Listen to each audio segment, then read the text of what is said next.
So dementia and delirium are two things that sometimes people kind of get mixed up, but there are some very important differences here.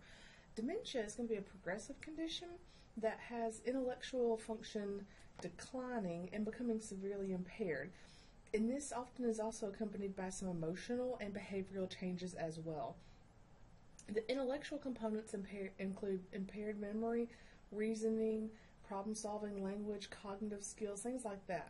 Now, the incidence of dementia increases with age, but it's not a normal consequence of aging. So, older people do have higher tendencies towards it, but it's not a normal part of getting old.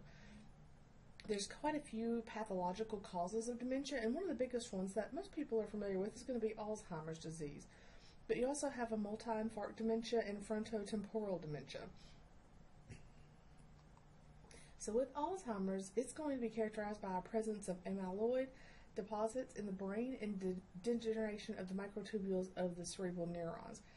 People, the scientists don't fully understand Alzheimer's disease, but they do believe there's some kind of genetic abnormality in some cases, which either too much or amyloid protein is produced or it's not removed normally by the brain. Your multi-infarct dementia is an occurrence of several multiple small strokes that occur over time and have kind of accumulation damage. Your frontotemporal dementia has a strong familial component and manifests as either a loss of inhibitions or severe language deficits. Some other causes can be like HIV-associated neurological disease that can result in dementia. And that can include like forgetfulness, memory problems, confusion, changes in behavior, peripheral neuropathies, things like that. So when you are managing your patients who have dementia, you need to be calm, you need to be tolerant, and realize that the world can be very frightening to that patient. They may be agitated or combative, but you need to understand that that behavior usually is going to come from confusion. But even with that, be careful. Just because they don't know exactly what they're doing doesn't mean they won't hurt you. So still be very careful around these patients. Take care that they don't hurt themselves or others or yourself. All right? When you are asking about mental status, one of my favorite calls in the whole wide world, dementia patient, altered mental status, because they're always kind of altered, right? But look at, is there a change from the baseline? If they always know who they are, but they don't know what year it is, they think it's like they're Betty in 1970 and it's 2019, that may be a problem now, but now they don't know who they are at all. So that's just a change from their baseline. Now, unlike dementia, which is progressive, delirium is an acute onset of state of confusion that occurs from some kind of underlying problem like a toxin, an infection, metabolic disturbance, medications, things like that, drugs.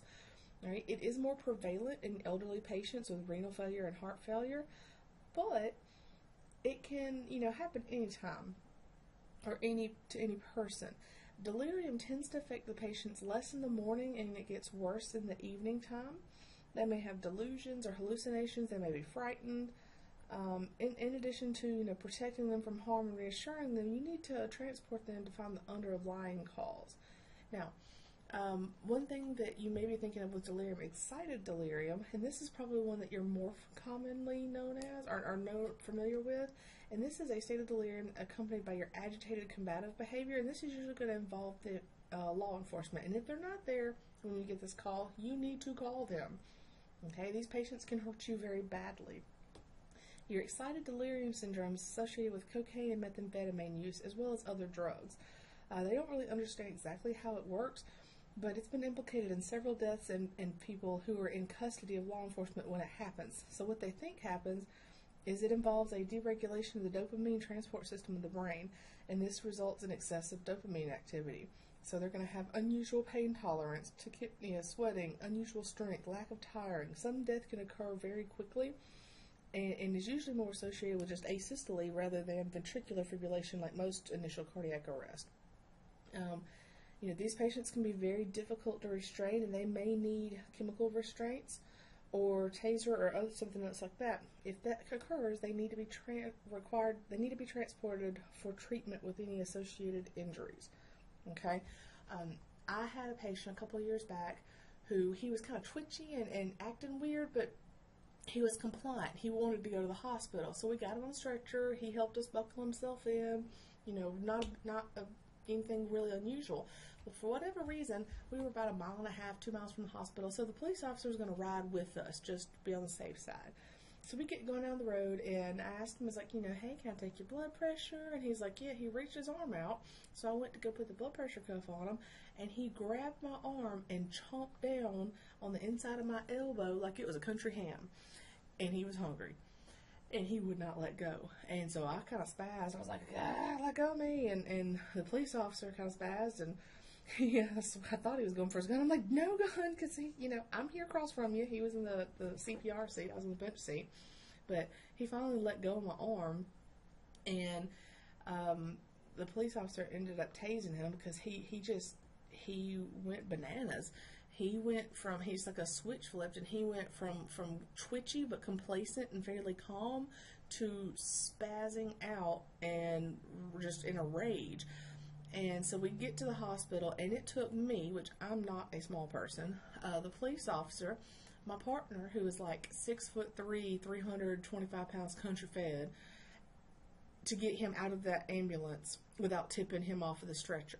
And then in the ER, it's like he got an extra second wind, and then it took us same 3 plus 2 more police officers to keep him on the bed until they could get some antipsychotics and some sedatives in him.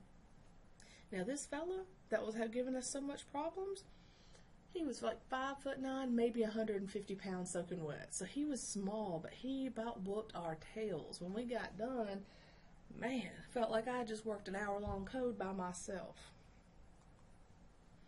Now, when we are looking at this, evaluating their mental state, we want to maybe consider doing a mini mental state exam. This is a tool to screen for dementia, but also kind of see their current mental status. All right, so this may be useful in the pre-hospital setting if we're trying to decide if patients need to go to the hospital or not, or trying to evaluate them to see how they are mentally.